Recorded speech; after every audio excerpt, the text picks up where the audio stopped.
I guess it doesn't matter. It can still run.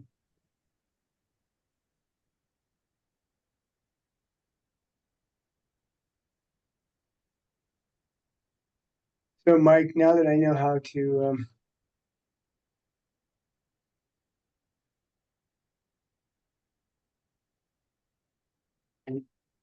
now that I know how to edit videos, like I can cut pieces out of video, I don't worry about starting right when we're starting. Cool. Yeah, pretty exciting. The only person I can see is Tom. Hello. Tom, how are you doing? I'm doing great. I got an email yesterday that this was going to start at 2 o'clock, and then later got a message that it's going to start now. Because I was checking, I'm going, God, it was going to right now. Oh, It's going to we, be we two. actually have two Zooms today. We're doing one 12 to 1, and then we're doing another one 2 to 3. It's called something different. Okay, thank you Yeah, it's for called something enlightening me. different. Thank So if you. you signed up for both, then that would make That's sense. what. Okay, I got confused because I wasn't reading it totally. I guess. Thanks. I know that's what I do. I get so many emails. It's like, is this important? You do like the 1.5 second scan. Tom, where are you out of? I'm in Carmichael. Oh, Yeah. love Carmichael. So I'm next door to you in Citrus Heights. Okay, good. All right, we ready? Yep. We're already recording? Yep. Okay. All right, Mike, let's light her up.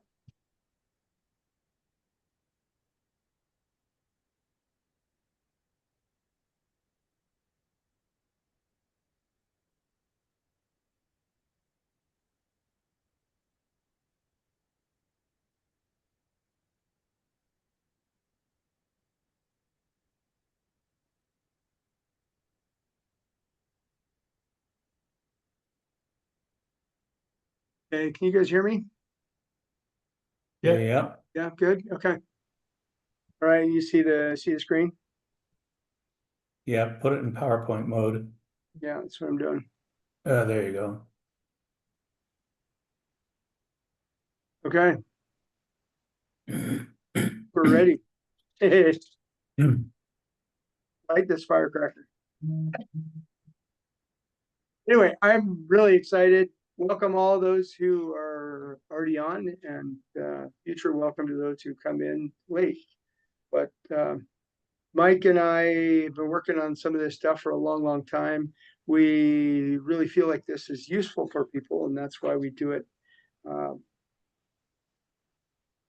I told Mike this morning that we need to communicate that this is really should be about a 2.5 hour training course, and we condensed it all down into just 1 hour. The intent is to finish in about 57 minutes, so we'll see how we do.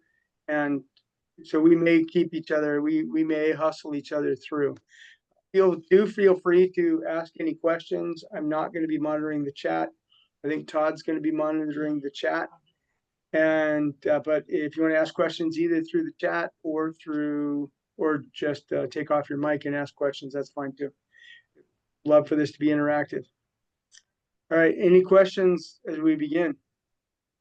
Chances are this is going to create more questions than answers because we're going to go through a lot of stuff. So be sure to get our numbers and everything, and you're welcome to give us a call and we can talk one-on-one and help answer any questions that didn't get answered during this process here today. Yeah, and we'll send the slides out after it's finished as well, so you can review them at your leisure.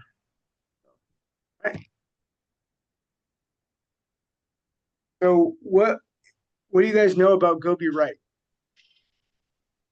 Anyone can answer. Okay, terp. So basically, Mike and I, about 5 years ago, started Go Be Right Enterprises with the intention of providing consulting to investors who are looking to invest out of state. I've been investing and actively working with investor clients since 2000 when I got into real estate. And Mike, how about you? I've been working with investors ever since I stepped into real estate, which was about 45 years ago. So my whole career has always been with investing. And one of the reasons why Joel and I got together is because I was investing in a very specific way, and we started talking, and it made a lot of sense. So we decided to explain some of the things and the pitfalls and some of the mistakes that we've done along the way and help people not make the same mistakes. So that's why we are where we are. Yeah, and really our love and what we're doing is intended for small investors. It's intended for residential properties that is 1 to 5 units. We don't talk a lot about commercial. We've been in and around commercial. We work with commercial occasionally, but we don't talk a lot about it, at least with Go Be Right. We're also talking about long-term investments, not flip investments. So an investment is what we're looking at, and some of what we're talking about, well, all of what we're talking about today, and most of what we talk about on our website, etc., is all about long-term, because flip property, you buy a property, you sell it, you get the income, and then it's gone. That is, the income, the investment is gone. You have reaped the rewards of the investment. Then you have to go find another property. So that looks, it's a lot more like a regular job than it is to put money into something and have it last a long time. So what we found and what we think are some of the best investments in the world really are residential properties that you hold for 5, 10, 15, 20, 30 years. And, Mike has a saying, and I'm sure other people do as well, which is, it's not that you don't ever sell properties, you just don't get out of real estate. I killed that. Mike, how would you say it? Oh, yeah. You always buy, you never sell, but that's Yeah. not true. You always buy, you never exit out. Yeah, you never exit. So when you sell, you do an exchange into something else. Yes, and you're constantly manipulating and modifying your portfolio and making it better.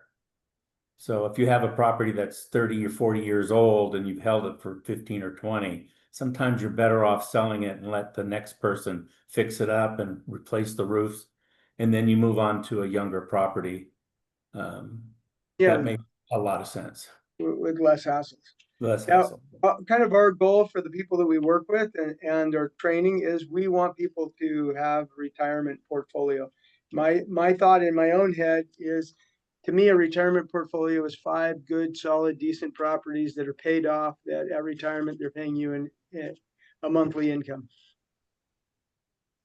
So when we're talking about to be able to do that, you have to build and then restructure the portfolio, because like Mike was saying, there comes a time, he sold out of property in California and moved it out of state. And one of the reasons he sold it was because it needed a lot more work. It had a lot of deferred maintenance that when the tenants left, he was going to need to do it. So when the tenant left, rather than doing the deferred maintenance, he sold it. And that's restructuring his portfolio, so to speak. So our intent is to allow people to learn from our life lessons and the things that we've learned with all our decades in real estate to help them make informed decisions, and that helps them to reduce their risk and increase their return. Now, when we're working with small investors predominantly need cash flow in the properties that they purchase. So that's what we're talking about today, both in this seminar and in the one at 2 o'clock. Small investor needs cash flow. Most small investors don't have a lot of cash coming in from other sources, so the investments need to serve themselves.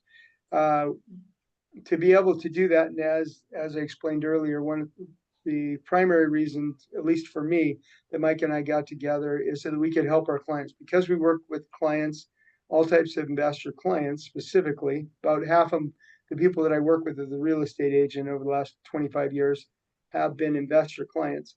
So I wanted someplace that I could refer to them. We started tracking cities, and Mike and I were both helping investors move property, sell a property here, buy stuff out of state back in 06, 07, and 08. Well, not in 8, but 5, 6, and 7. And we knew that it was time again for that. And so that was something that was really in my mind. So we gathered up to about 800 cities. This is the gross rent multiplier for those 800 cities. On the left side is the price for that city, the median price according to realtor.com, and at the bottom is the rent according to rentometer.com for the average in that city of a 3-bedroom, 2-bath house.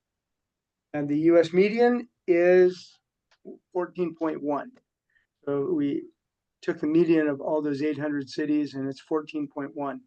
Now, what we did is calculated out what the expenses are and to find out what was the number for cash flow. You need about a 12.5 gross rent multiplier to be able to cash flow at a 7% rate with a 30-year term. So if you put 25% down on a property and you have your mortgage and you have 2% other expenses, which is really not very much, it's your insurance and your taxes and then any other expenses that you have, then you're going to break even on a property at about 12.5 gross rent multiplier. So that allows you to quickly look at a property and see if it's going to cash flow under these terms. You can change these terms and that affects the gross rent multiplier, but it gives you an idea that most of the cities in the United States don't cash flow at the very beginning. What we advise our clients on is the good decision making, as we talked about. So first of all, it's the right metro, and that's what we're talking about here. Some metros are easier to cash flow on. Now, it doesn't mean you can't cash flow on the ones on the right side of the line. It just means you probably have to come down, either get better terms, lower interest rate, or come in with more money, 30, 40, 50%. And so the right metro is really important to start out with, then finding the right neighborhood and identifying the right property. The rest of this, everything that we're talking about, is all about identifying the right property and doing it by the numbers. So when you're looking at a number, what are some of the metrics that you can use? That's what we're going to talk about. And then at 2 o'clock, we're actually going to talk about choosing the right neighborhood, how to qualify the property, not just quantify the property. So we look at this as kind of our investor's valuation blueprint. So if you can quantify the investment, then you can compare 2 investments together and be able to know which one's the best decision, at least by the numbers. These are some of the things you're going to be already familiar with. Many of these things: purchase price, closing costs, your cash into the property, the expenses, tax, insurance, repairs, loans, what the rental amount is. We want to talk really quickly about 2 things. ARV, not everybody's familiar with that. It's after repair value. That is, if you have a property that needs work, you purchase the property, and flippers are very familiar with this. That is, you buy a property, you do repairs. After the repairs, then the property is worth something different than what you should have bought it for. So what's that amount? As real estate agents, that's our bread and butter. It is helping to understand, to help our clients know what it is. If you need to get ARV, usually you just call your real estate agent, or you call a real estate agent in the marketplace, whichever one you're going to use, and ask them what's the after repair value of a property, what's the estimated value of property. Holding costs, that's also for flippers, but it's usually the interim cost of a property when you're from the time that you buy, when you're doing all the repairs, before it's stabilized, which is for a flipper sold, and stabilized for a long-term hold, which is what we're going to talk about, is when the property's rented and the income from the rents is covering all the costs and expenses. So what are your holding costs in between that? Is it going to take you 1 month or 4 months, etc.? Right. Usually it takes a couple of months to stabilize after you get it rented, and then then everything goes pretty smooth.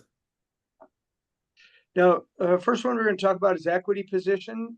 And equity position is, there may or may not be an equity position in any particular property. When you buy a property off of the MLS, usually you're paying full price, so there is no equity position. So if you are buying through the MLS, usually there's no equity position, but sometimes there is. Sometimes you come across a property, you have a family member that's selling it, or you inherit a property, etc. So that's the amount of the value that that the property is less whatever you have in it. Now, an equity position at purchase is really important to find out, not always, but sometimes if you're unsure. And the reason I even put this in here is because I've seen where people who should know better have bought properties over the value that they could have gone down the street and bought another property at. Had a property manager, this was back in like 2009, 2010. They bought a property from auction where that needed some work, it needed some repairs, and they could have gone literally down the street and bought a property for $5,000 less that didn't need any repairs. And so this is really why we include this. So the equity position is determined by the fair market value less your purchase costs, less your closing costs, all other costs. So if you buy a property at 90, your purchase costs are 5, and the value of the property is at 100, then you have a $5,000 equity position in your property. Pretty simple. Now, if there's repairs, and I've seen a lot of people make mistakes on this, we'll use that same 90,000 purchase price, 5,000 in closing costs, and the fair market value is 100,000. If your repairs are 2,000, you still have a 3,000 equity position, $3,000 equity position. If your repairs are 10,000, you're actually negative in equity position. So over the years as a real estate agent, because I've worked with investors, I've sold their properties and I have advised them, and they have put the property on the market without doing any repairs. And the reason is, in a hot market, it's kind of the greater fool concept. So let's use that $100,000 property. It needs $15,000 in repairs, and so the buyer should be buying the property at about $85,000 for that property that after repairs is worth 100 and the 15. That's just break even all the way around, not including all the suffering costs of making the repairs and performing the repairs, and the time and the labor and the holding costs for the time that you're doing the repairs, etc. You know, at a very basic number, they should be buying that $100,000 property with 15 repairs at 85.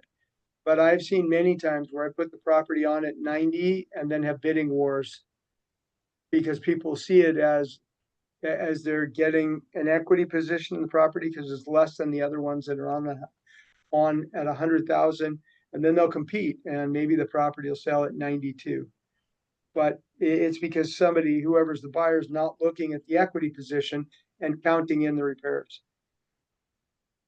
Mike, what do you want to add to that? Yeah, or they're desperate to do a rehab and they're not paying attention to their numbers where they could basically walk away. Now, if it's a long-term hold, you could always do okay on a long-term hold. It may take you 5-10 years, but that could make sense.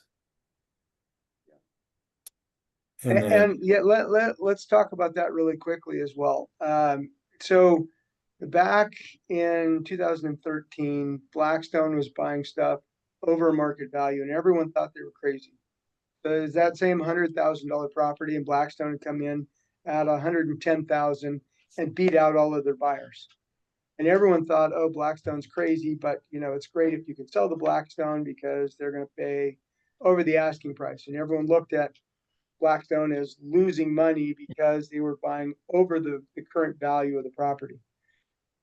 Then all those properties went from 100 to 200,000. Everyone thought, oh yeah, Blackstone was so smart because they bought a ton of properties. And even though they left money on the table, they gave more money to the seller. They got into hundreds of properties here in the Sacramento area. So, well, the question always is, who bought in 08, 9, and 10? And everybody I've talked with, I asked them, are they happy with that? And they said, well, we should have bought more. Yeah. And, you know, hindsight, you know, I'm one of those. I should have bought a lot more than what I did. But you only have so much money. And yeah. Time has always proven, you know, real estate's always proven that time works really well with real estate. So if it's not a good market, you just ride it out, add a couple more years to it, and you'll be fine. Yeah, so my feeling with regard to the equity position, it's important to know upfront when you're buying, are you over, are you under, and then what are the other extenuating circumstances? The sale calculation is where there's an ARV when you're actually doing a flip. It's what's your future cost, what's your closing costs, what are the costs to buy you and your closing costs for buying, what are your repair costs, what are your holding costs, and then somebody who's a flipper is also going to put in whatever money they want to make in the property.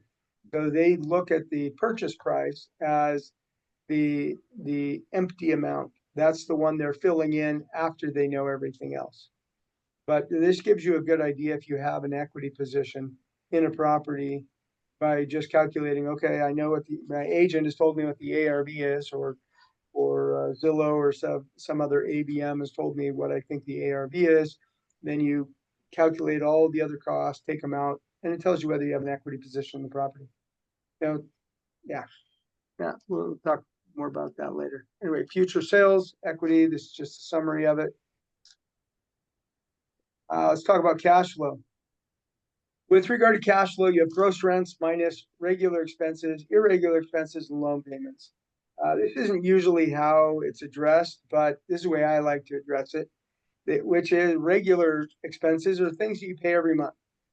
You know, they're pretty much dialed in. Not necessarily, your garbage is probably the same, your sewer and water probably the same, your gas and electric may change, but the tenants are usually paying gas and electric. Your property management, that's going to be the same every month. Your landscaping is going to be the same. Your property tax and insurance are probably rolled into your loan. Those are likely going to be the same every month. Right, those are the reoccurring, and then you do have non-reoccurring, so. Yeah, then your irregular expenses are your non-reoccurring, and that's the property maintenance, your broken windows, toilet, things like that, your repairs. The turnover, you can't usually predict when it's going to turn over. Sometimes you can, but really, most people want to, intend to keep the tenants as long as possible. So quick assessment methods that Mike and I use are the gross rent multiplier, which is what I showed at the very beginning for the 800 cities. It's a gross annual rents divided by the sales price. Actually, that is wrong. It's the sales price divided by the gross annual rents. I apologize, I had that backwards. And that's the US. It's actually toned down to 1 million, and a gross rent multiplier of 22. That's where the majority of cities stand in the United States. Now the back of the napkin approach. Mike, why don't you handle this? Okay, whenever you're analyzing properties, and let's say you're doing a 1031 exchange and you've got to get through a whole bunch of properties real quick, I came up with, for me anyways, the back of the napkin approach. In other words, you have a formula and you're consistent. It's the same process on every property. And it doesn't matter that the numbers are absolute perfect. You just need to be general numbers. So we take the gross rents, the expenses, utilities, management. You can give an estimate for maintenance, but when I was doing my exchange, I just wanted to know the purchase price, what the property taxes were, the insurance cost, and then calculated the loan payment based on the current interest rates at that time. And so then I would come up with a bottom line. Did it cash flow? Did it not cash flow? And then did the 25% down, of course. So what happened for me anyways, is it was the same formula, the same thing consistent on all the properties I was looking at. And it's a very efficient way to blast through 10, 15, 20, 30 properties within a very short time. Once you get through that and you start identifying the ones that float to the top, then you can do a deeper dive into those. And you're not wasting a lot of time with stuff that's totally irrelevant, because you can over analyze and that kind of messes you up if you overanalyze the property too much. So you want to just get it done, get it quick, and then concentrates on the 2 or 3 or the 4 that you're interested in. So that works really well. So then you do the loan payment and the estimate and figure that out. So that's how I did it. Yeah, no, really quick, I took kind of a property now. Mike's and my back of the napkin is pretty close to each other. I wanted to do it here. I had a little more time, so I didn't do it really quick. But this is kind of the concept of back and napkin approach. I wouldn't necessarily put 4 bedrooms, bedrooms, bathrooms, square footage into my napkin approach, but I wanted to do it here just to show what we're talking about. The type of property is a duplex. I randomly pulled a property a week or 2 ago off of Sacramento's Metro List MLS. And this was the one I pulled. I pulled the duplex because it had rents that would be accurate to the property rather than estimates. And so this is the property. Duplex, 589,000. That's what it was on the MLS for. Rents, 3,506 for the 2 units. 2 bedroom, 1 bath on each side, 1,800 square feet. So 935 about square footage on each side. Built in 1977. Now my estimate, and these are all incorrect. They're marginally accurate. No HOA. Maintenance, I just put $80 on. Management, I did 10%. Utilities, I put $250. It's garbage, sewer, and water. Sometimes that's charged to the tenant. Sometimes it's not. Depends on the situation, the property management, the tenants, the market, etc. Taxes, I put at 1.25%. That's kind of what I estimate here in Sacramento area. And then the mortgage payment. I think I did 7%, 30-year with 25% down. So gross rents, 3,500, expenses, 681, taxes, insurance, 764, mortgage payment, 2,939, total of negative 878 in cash flow. So that's what this property looks like. Any questions about gross rent multipliers and napkin approach? Nope, all good. Okay. Beware of complexity. We want to throw this in at the end, that you can always screw stuff up by having what looks like a good property, but far more complexity. So when you're comparing 2 different properties, especially with the napkin approach, you want to look at other avenues. So what Mike is talking about, and I've done it similarly, which is you come down from maybe your 30 properties down to your 4 properties, and you look at them, and then you're looking at, okay, what's next? How much repairs does it have? Does it have 2 tenants that are there, or does it need 2 tenants? What's the market conditions? I've tried to rent stuff in December, and sometimes it doesn't rent until February, especially up in the colder climates. What are the financial costs? It is, if something's gonna pencil out the same, and one has repairs that's for $20,000, that's a roof, and another one has repairs that's $20,000, that's a kitchen. The repairs on the roof, you can have a tenant in the house and somebody can be replacing the roof, but it's going to be a lot different to have a tenant in the house and they don't have a kitchen, especially if it's trying to move one in. So, and also the time frame may take a month for a kitchen and a week for a roof. So take in some of the other aspects of it to determine which property is going to be the best one. One of the best things to do is don't buy houses that need new roofs up front. Buy houses that are in the best condition possible, and ones that can be rented right away if they aren't rented already. And the less expenses you have to do up front, the better off you are. So what does that mean? Newer properties, stuff that's 10, maybe 12 years old and younger. So if you're looking to have a portfolio with the least amount of hassles, that is one approach. That's my approach. I don't want to have fixers. I don't want old. I don't want galvanized pipes, any of that kind of stuff.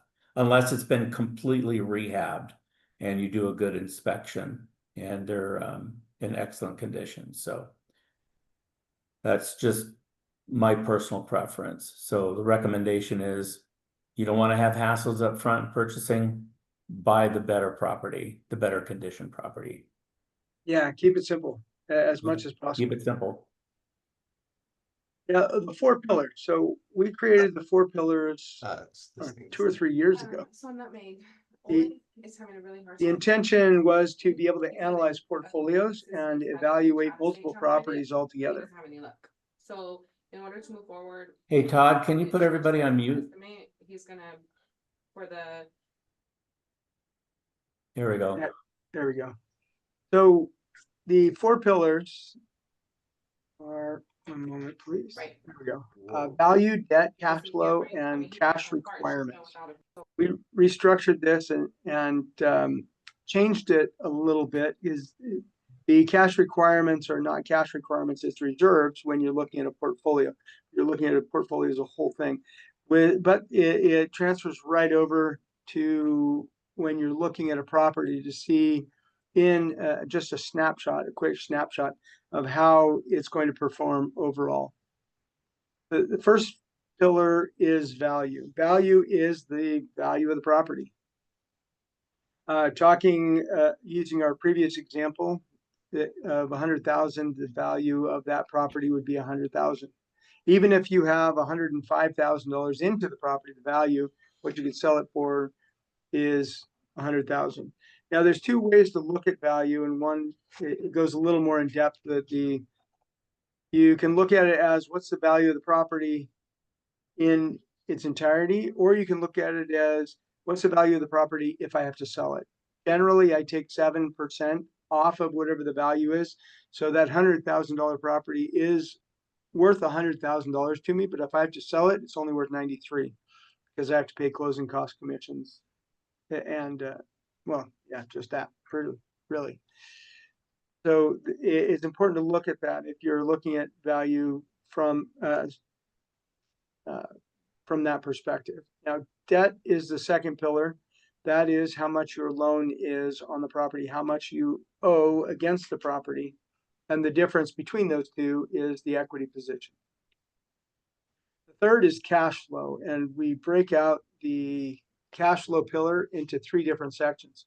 First one is expenses. So expenses could be utilities, repairs, maintenance. And you can look at a property, you can estimate it through the year and look at it in through the year, or you can just do it for 1 month. Generally, when I look at a property, I try and evaluate what a property is going to cost me on an annual basis and what my cash flow is going to be on an annual basis and my debt payments. That's principal, interest, taxes, and insurance. Principal interest, when the loan is paid off, that goes away. Taxes and insurance never go away. Last is what you're left over with. That's your net income, what ends up going through to you or what it ends up costing you on an annual basis to have the property. Next is cash needed. So when you're looking at doing an investment, you really are looking at 3 different items. This is the amount of cash that you're going to need for the investment. And once again, we're talking about long-term holds here.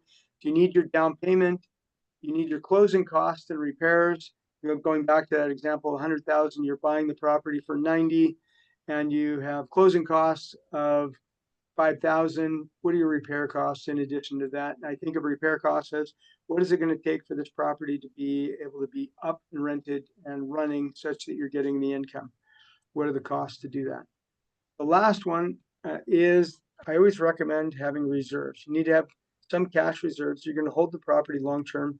You need cash reserves sitting on the side for the inevitable carpet, paint, rent ready that is going to happen at some point in the future. Your tenant won't always be there. It may be 2 years down the road. It may be 10 years down the road. It may be after you sell it, but expect to have some cash reserves for that. So here are the 4 pillars: value, debt, cash flow, and the cash needed. I put together an investment tool to evaluate properties, and we're going to cover that really quickly, and then we'll take a few minutes to look at some investments that Todd and I pulled randomly this morning. Here is the property evaluation according to the 4 pillars. Whatever numbers you input, that's how this is going to change. This is what the input looks like. We have a description, and I'll show you. I'll pull up the Excel and show you that here in a minute. You have the purchase price, whatever the estimated rents are, whatever the down payment is, the insurance, estimated repairs, the amount of money that you expect to hold for reserves, and like all the blue that you can fill in. The estimated closing cost is calculated, and the property management, repairs, maintenance, those are all calculated. Utilities is also fill in, and HOA and other amounts, other expenses that you're expecting. These are the assumptions. We assume for this that management is at 10%. If you're doing your own management, then that would be at 0. Property tax rate, we assume like I generally use the assumption here in California, or at least in Sacramento area, 1.25%. I'm assuming an annual growth rate of 3%. Obviously, markets fluctuate. During the last downturn, Sacramento went through a drop of 68%, which is huge. And it took us from 2005 was our previous peak. It took all the way until 2020 before we went up. So over decades, there is always appreciation and growth.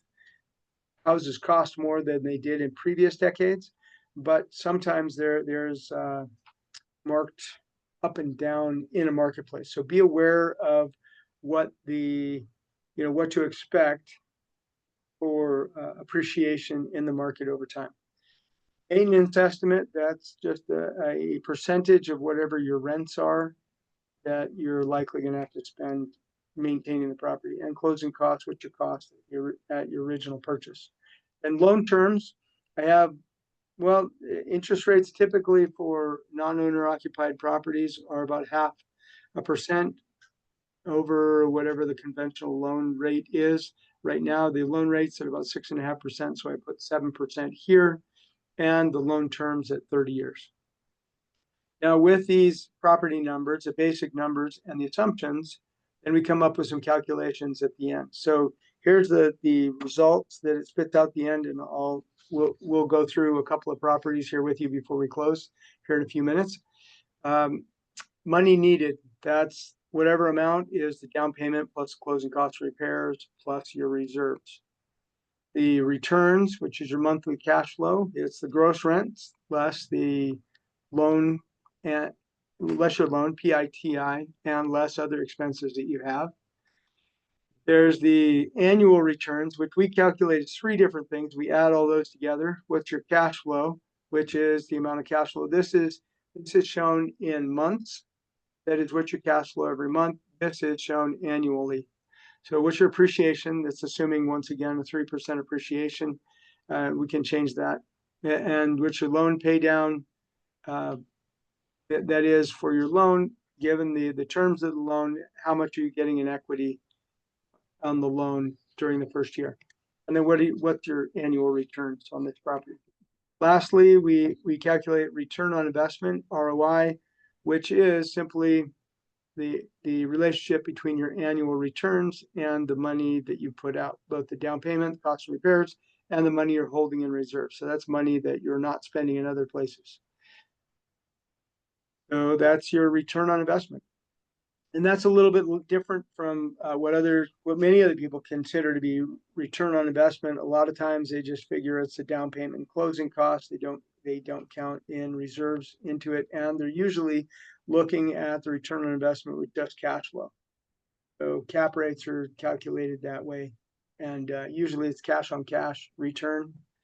How much money did you put in, how much money you're getting back. But loan pay down and appreciation, depreciation also being an added bonus, and tax write-offs are added bonuses. Depreciation and loan pay down are some of the best investments for residential properties. It's those 3 that make it really powerful. Debt reduction and principal reduction on the mortgages are consistent. those you can calculate. You can't calculate appreciation or depreciation because that's a market issue. So Well, depreciation for tax purposes, you yeah, can, but yeah. yeah, like Well, I'm talking about in whether property's value. going up or down, Yeah, appreciating, value going up or depreciating in the down, right? market. Yeah, you can Yeah. calculate it after it's done, but you can't know it. I spent well over a decade trying to understand how markets appreciate and how they don't. And I learned a lot of things, but I did not learn how to project the future in the market. Yeah. Generally after about 15 years of trying to figure that out, I came to the conclusion that you follow the trend. Is it going up Yeah. or is it going down? Be aware of a variety of things like how affordable is it in the market. At some point you get to unaffordable, which is kind of where we're at now, and it's difficult for people to buy in the market, and that tends to depress. During 08, 9, 10, there were tens of thousands of REOs that hit the market, which is a distressed seller. They're looking at supply metrics and demand metrics. If you have a ton of sellers and they all have to sell their property, prices are going to go down. If you have buyers that have to buy, or sellers that don't have to sell, or buyers that don't have to buy, those are all going to affect the market immediately and dramatically. Right. Debt coverage ratio is the amount of cash flow that you have in the property after expenses relative to the amount of payment that is going to the principal and the interest. That's something that lenders like. Some more savvy investors like it. I like it. I think it's interesting. That is how much, what percent. That's usually calculated as a number, not as a percentage, but as a number. So lenders, and commercial lenders use it all the time because they're calculating properties and doing the loans based on the numbers that they're seeing, that the amount of cash flow, positive cash flow into the property. And so they usually like to see 1.2 to 1.3. That is the income from the rents is covering the loan. The loan payment by 100% plus 20%, or 100% plus 30%, which would be a 1.3 ratio. Now the cash flow percent, that's just me. I like it to compare properties, which is what percent of the gross rents is coming through in positive returns. So a property that makes $1,000 in rent and $100 is left over after paying the loan and all the expenses, that would be a 10% cash flow percent. 10%. Any questions on that? One thing you need to understand about cash flow, everybody's in a different phase of their life. So if you're younger, you do not want to have heavy cash flow on your real estate investments. You want to have a medium, because I have a client that came to me and he makes a lot of money on his income, but he owned 2 or 3 properties free and clear. So he was getting a lot of cash flow, was coming in on the portfolio. And he came to me and said, look at the taxes that I'm paying. Well, and I said, yeah, you're paying a lot of taxes because you have all this income over here, but you're still in your heavy earning years. Your portfolio should not have that kind of cash flow. That money either should be going back out to acquire more properties, or you need to leverage those properties differently so you can have some write-offs. Now, as we get older, then we do want the cash flow. So why do we even do these portfolios? Why do we even invest? The purpose is to set ourselves up for retirement. And there's a process that we have to go through to make that happen. So if you're in heavy income years, you don't want to have heavy cash flow on your real estate portfolio. You want that to happen 10 years from now, 15 years from now. So come up with a plan and make that happen 15 years from now. That's one of the main things that we try to coach everybody. Where are you in life? Where does it make sense? Yeah. Thank you, Mike, for putting that out. That is super important. So My mother, who is retired, it is more important to her that she have a high cash flow percentage than me, Correct. who I have an income. I don't want a high cash flow percentage on my properties necessarily, depending on the investment. I want to see more coming from appreciation and from loan pay down so that I can build equity so that I can have the cash flow when I retire. Well, the portfolio should be almost standalone. You shouldn't have to feed it on a monthly basis unless you have such a serious tax issue that you do need to feed it. And there are those kind of people out there too, those kind of clients, and I have a few of those. So understand where you are in life and where your income flow is and consult with your tax person. Cool. Now we're going to get to, so this is what it looks like. These are the four together. This is the first page of the Excel spreadsheet that we're going to run into, and it's super cool. I really like it. I created it and I think it's amazing because it helps me to analyze properties in a very, very quick time frame. And get rough estimates, just it's a thumbnail, it's a back of the napkin approach. And by the way, if anybody is interested in it, then just email us afterwards. And Todd, why don't you put your email in the chat? Todd can put his email in the chat. You can just email Todd. He'll send you over a copy after we're done. And by the way, this software program that Joel has is incredible. It's real simple. It gets right to the point, and it's a great way to analyze a few properties.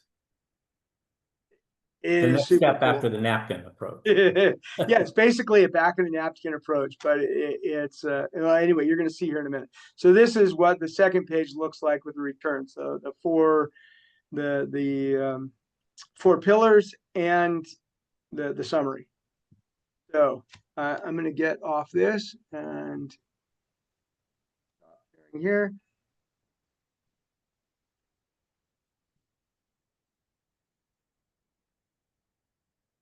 I'm going to share here. So this is one property that we pulled up in Sacramento, and we're using it as an example. So really quick, it's in Sacramento. Purchase price. We pulled this off of Realtor.com this morning. We pulled two other properties off, one in Augusta, Georgia, which we'll do next, and the other one in Akron, Ohio. And we didn't have any particular reason other than that we've been doing research on Akron, Ohio, and Georgia seemed like a nice place. So we have a friend who moved to Augusta, Georgia, and so we chose there. We chose randomly, just went on to Realtor.com. We pulled duplexes so that you can see kind of how this program works.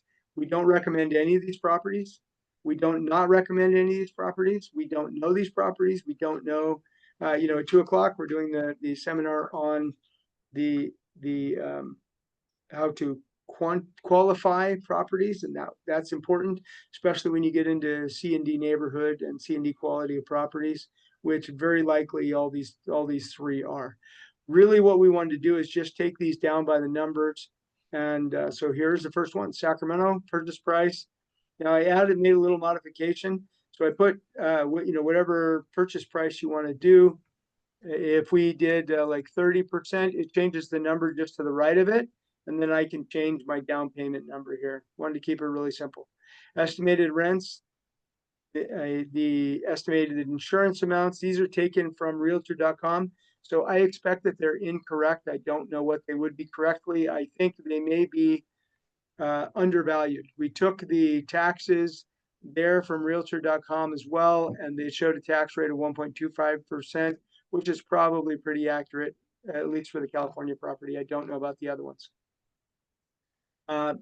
We're putting in nothing for estimated repairs, 10,000 for reserve hold. So we're not going to change that. We're putting in $50 for utilities. And that's really I'm using that as a catch-all.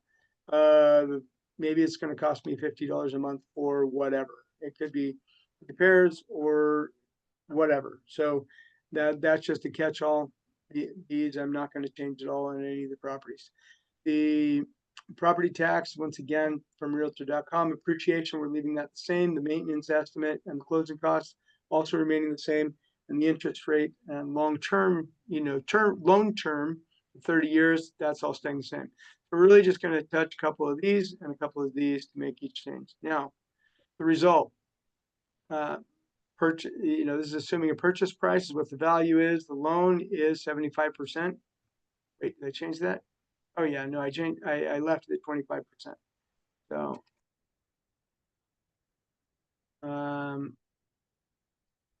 results, most of this is taken up in your mortgage payment, PITI, and some expenses and negative cash flow. Your cash flow here is negative by $225 a month. It shows up here as $2,700 annually of negative cash flow. The amount of down payment, $109,000. Closing costs are estimated $8,000, and then your reserves of $10,000. That's shown here. Your metrics should perform at about 11%, 10.8%. ROI, your debt coverage ratio is 0.92, and your cash flow is negative. Now,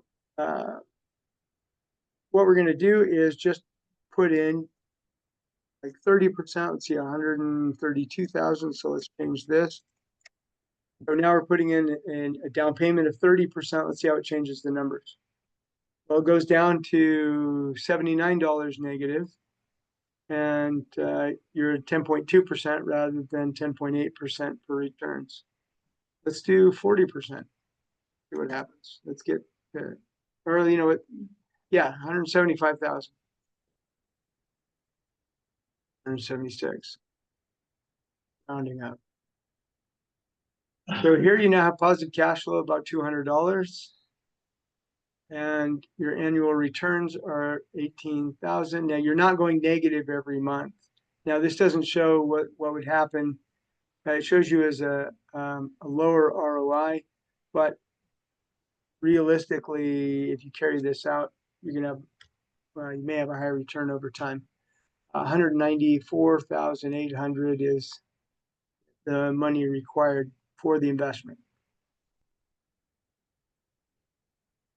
Now we're going to do It's real well for exchanges. So if people are doing exchanges, there's quite a bit of cash floating around in the exchange.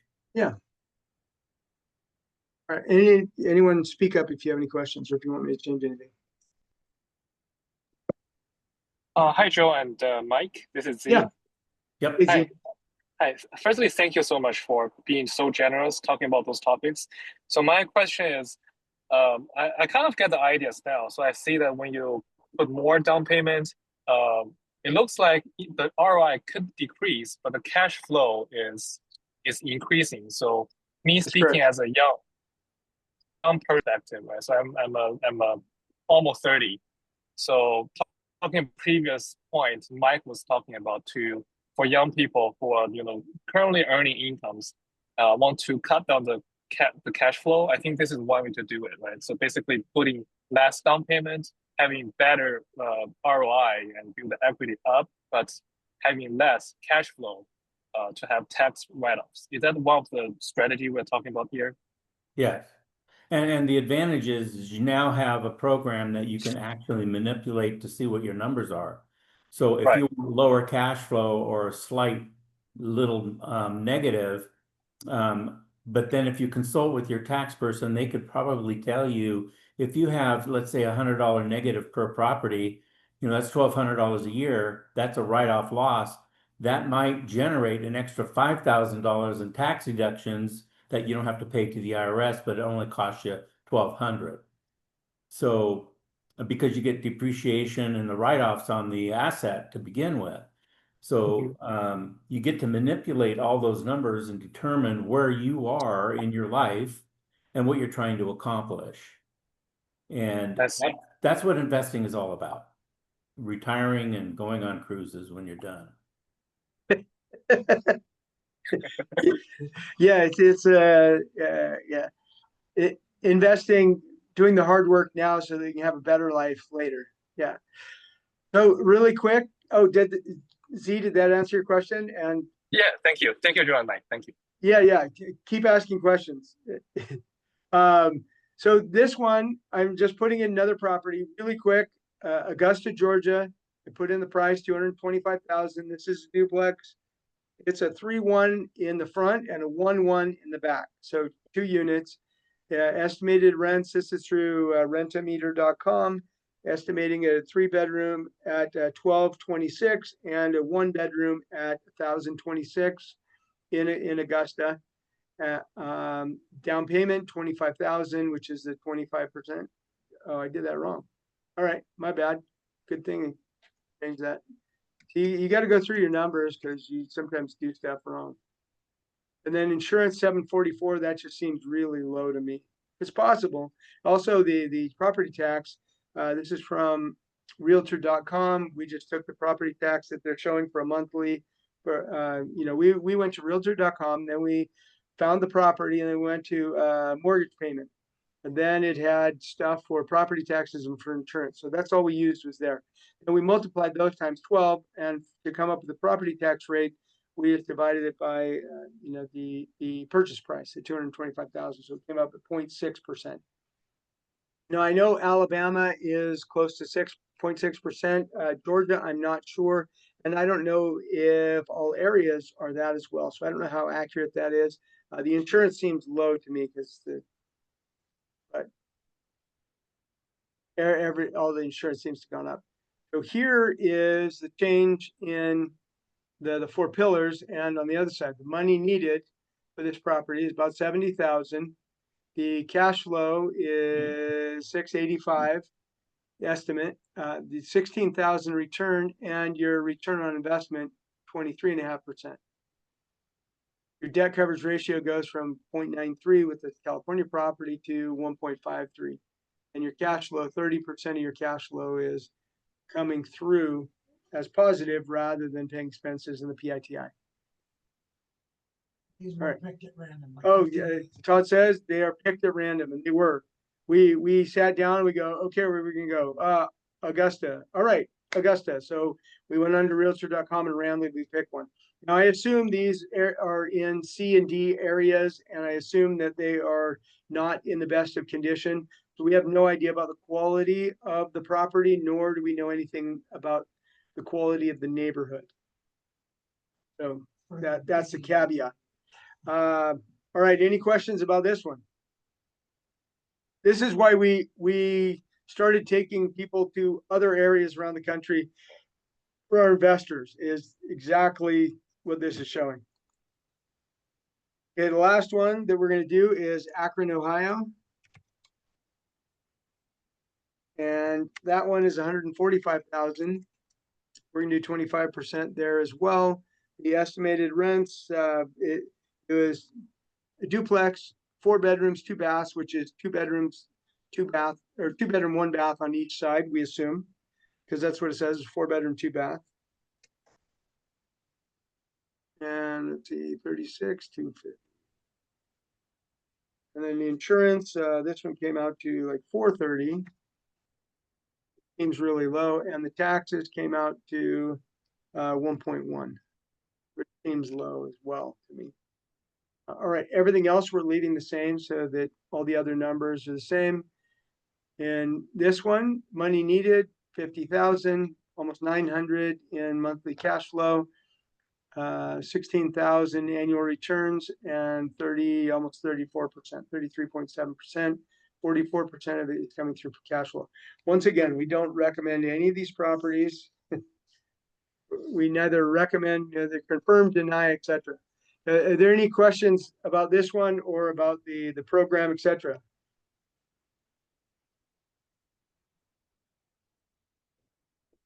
Good.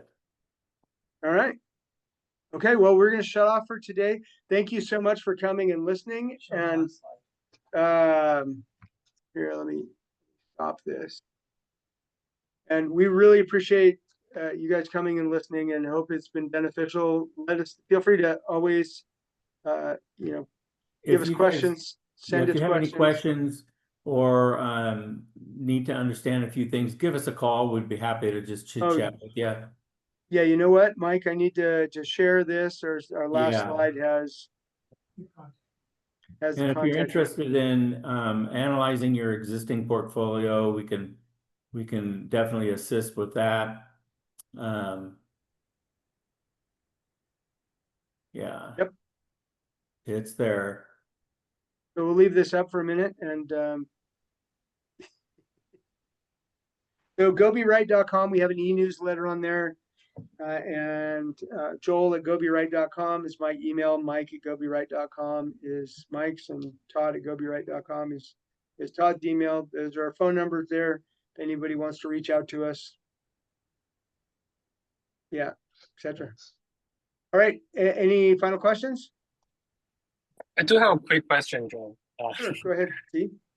So I was trying to ask about like the property management. Like, where do you stand on that? Do you like to have property management or not? But it sounds like with your analysis, we were looking at different properties from different good areas.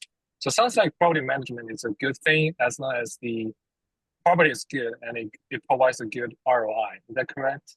Yeah. Yeah, I counted it in all these scenarios. I have managed properties 3,000 miles away. I do not recommend it. And the No, only I reason that would- I did was because I bought properties in an area and I couldn't find it. I had property managers and they were running me out of business because the expenses and the way that they were managing did not allow for me to make any money. So I ended up having to manage from 3,000 miles away because it was a small city. So And so I don't recommend managing yeah, long here's distance. for anybody. my Some people do it. recommendation. Never Sorry. never manage your own properties, Especially in and California. never manage real estate in the state of California. The laws are so strict, and if you make a mistake, it could cost you thousands and thousands of dollars in lawsuits and tenants staying in your property for extended periods of time. And then if you're buying a long distance, don't manage long distance. It's a different culture. Things are different in all those states. You just got to have a good management company. And that's where Joel and I come in. We've already vetted everybody. We pretty much know what to do and what not to do. So Right. do some good research. And for those that don't want to go out and do the in-depth research like we have or Joe has, you can work with us. We'll tell you exactly what to do, where to go, how to buy. It's basically a no-brainer. Yeah, we've already made a lot of the mistakes. I bought Oh, my yeah. first property out of state in 2004 and, have the scars on my back to prove it all. Got it. Thank you, Joe and Mike. Same with me. Yeah, thank you. All right, any other questions? Okay, we'll sign off for today. Feel free to contact us as mentioned, and we'll send out the slides to everybody. And then we do have another one going on in a couple hours here. Oh, that's right. In 1 hour at 2 Yeah. o'clock, we've got one on how to quantify. So, send us an email really quick and we'll give you that link if you need it. All right. Have a great day. Thank you. Okay, Thanks a lot. bye.